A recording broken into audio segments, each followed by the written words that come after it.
5 heures. On est réveillé depuis, moi je suis réveillé depuis 4 heures, 4 heures moins 10 à peu près. Le chien qui n'arrêtait pas d'aboyer cette nuit, qui a réveillé tout le camp. Voilà, donc ça se réveille tout doucement. Voilà, on voit déjà au fond le soleil qui se lève. On va aller voir la famille Titi. C'est les points lumineux. Oh. Salut Titi. Voilà, alors là nous avons la famille Titi de bon matin, il est 5 heures.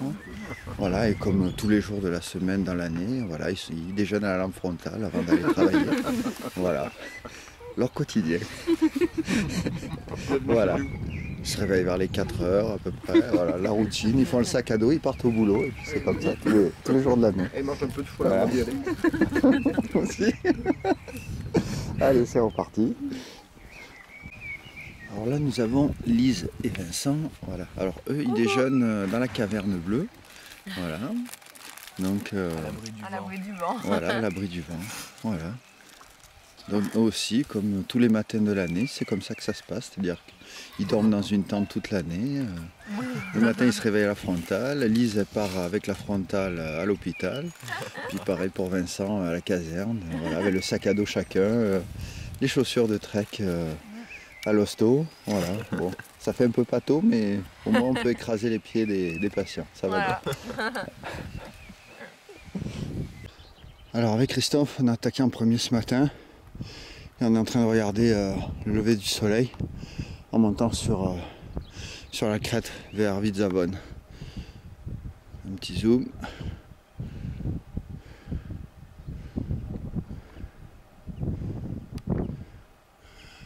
Ce qu'on aperçoit en blanc, c'est une mer de nuages. On est au-dessus de la mer de nuages, avec le soleil qui se lève au-dessus.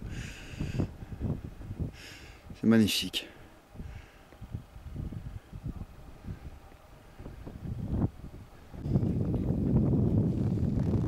Alors là, on est sur un faux plat montant, léger. On est en train de se farcir la crête, là. La dernière montée du GR Nord, et pas de moindre.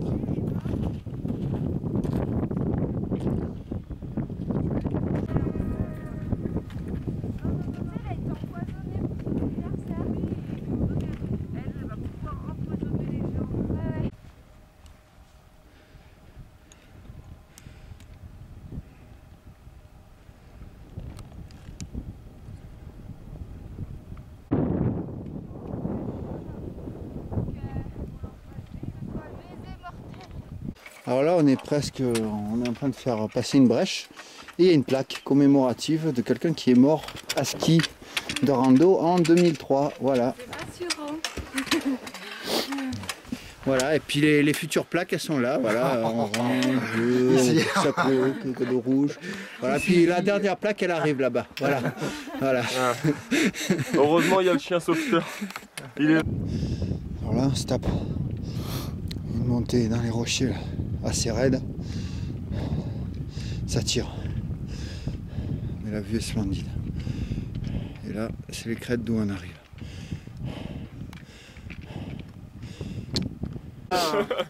Flo, c'est vrai, j'aurais pas dû monter mon angle. Mandy.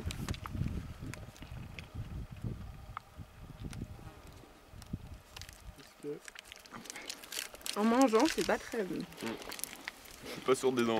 Un peu dans l'ombre. En même temps, quand tu viens de finir 700 mètres de dénivelé, t'as pas la tête d'un top modèle. Hein, en général. Enfin, si, Anne-Laure toujours, mais oui. Alors là, on voit le Monte Oro. C'est l'amour, ça. On est juste à côté. Il est allumé, là? Oui. Et là, on est sur une sorte, c'est pas tout à fait une boca, c'est Muratelou, à 2020 mètres. Et tout en bas dans le creux, on le voit à peine, c'est le refuge où on était, avec la tente. C'est Cyril qui nous a dit 3 heures. D'accord, parce que tu disais que toi, il était à 6h30, alors que nous, il était à... Tu regardes dans le viseur? Regarde. Ah, pardon. Alors là, je suis en direction de Vidzavon. J'ai fini de franchir les barres de rocher. Et là, c'est les crêtes d'où on arrive. Voilà. Alors là, on est sur un faux plat montant, léger. On est en train de faire passer une brèche et il y a une plaque commémorative de quelqu'un qui est mort à ski de rando en 2003. Voilà. Il y a un Et les autres sont derrière. Je pense que comme moi, ils souffrent un petit peu. Donc là, il y a à peu près 30 minutes, j'ai dû prendre un Voltaren pour tenir le coup. Le genou gauche est en train de me lâcher aussi. Maintenant, je marche à découvert. On sent que l'altitude baisse.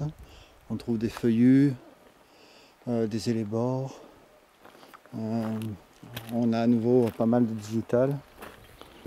Ça permet aussi d'avoir un peu plus de fraîcheur sur le sentier. Les bons côtés du GR.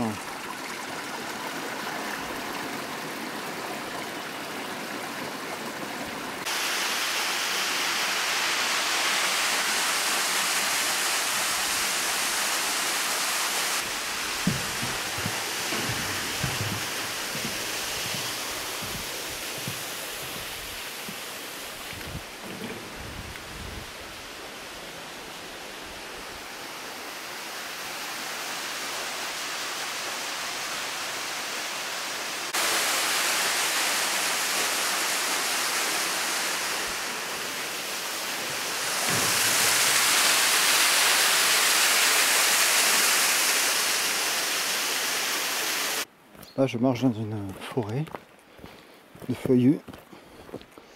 Et là, j'ai sorti le caméscope parce qu'il y avait ce grand arbre qui avait l'air pourtant sain mais qui s'est déraciné. Je pense que c'est pas vieux. C'est tout récent. Impressionnant. Ah. Bon, faites semblant de marcher sur le GR20. Voilà, comme si vous arriviez du GR20, en vérité vous arrivez de la voiture à 10 minutes là, du parking. Voilà, super. Là ça fait plus réaliste déjà. Voilà. Bon, en vérité ils ont que du papier froissé dans les sacs à dos, faut pas croire ce qu'on voit à la vidéo. Hein. Ah bah ça y est, il repart vers Honda là. Hein. Il est à fond, hein, Vincent.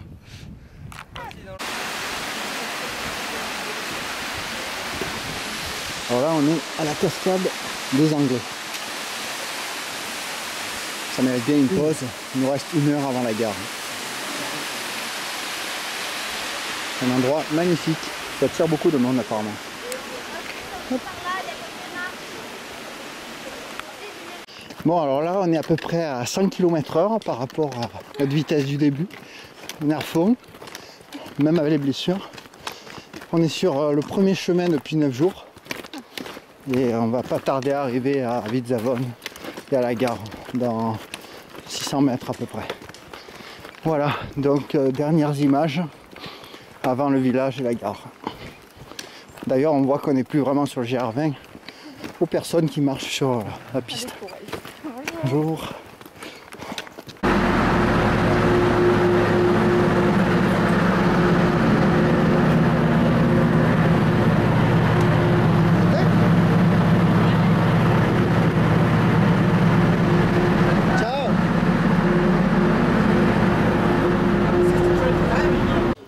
Donc là on est à Vidzavone. Donc c'est un petit village mais bon on a vite fait le tour. Il y a la gare, 2-3 hôtels, des maisons complètement abandonnées et délabrées. Voilà la gare. Là c'est l'endroit où j'ai pu prendre la douche parce que j'ai mangé mon repas au restaurant et donc du coup j'ai eu la douche gratuite.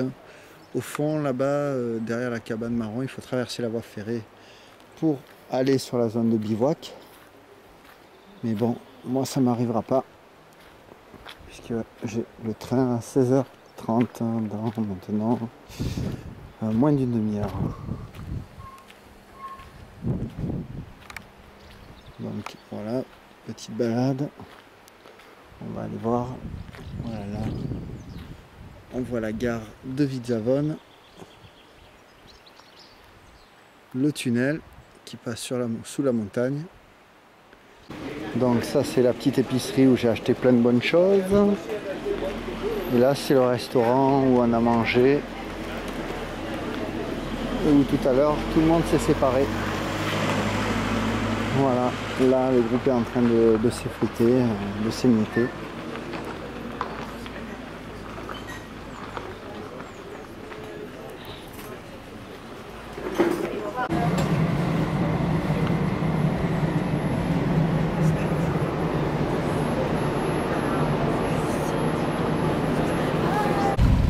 y est, le bateau part de Bastia.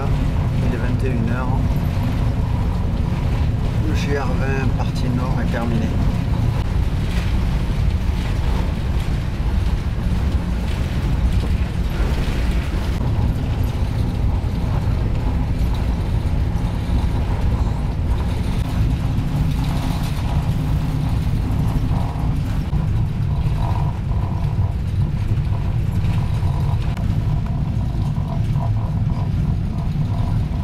Bateau pilote avec le pilote de bord qui quitte le navire. Bon ben ça y est, je viens de passer la nuit sur la banquette. Avec le matériel que j'ai dans le sac, c'était pas difficile. Je viens de faire 9 jours de montagne, dormir sur une banquette de ferry, c'est du super confort. On rentre dans la baie de Toulon, dans la rade de Toulon. Et au fond, dans le soleil, c'est mes collines. La Colle Noire, Gavarès, le paradis. Bon ben Toulon, vu depuis la rade. C'est sympa aussi. Avec le Coudon, au fond, à droite, au milieu, le Faron. Un peu plus à gauche, le Montcomb.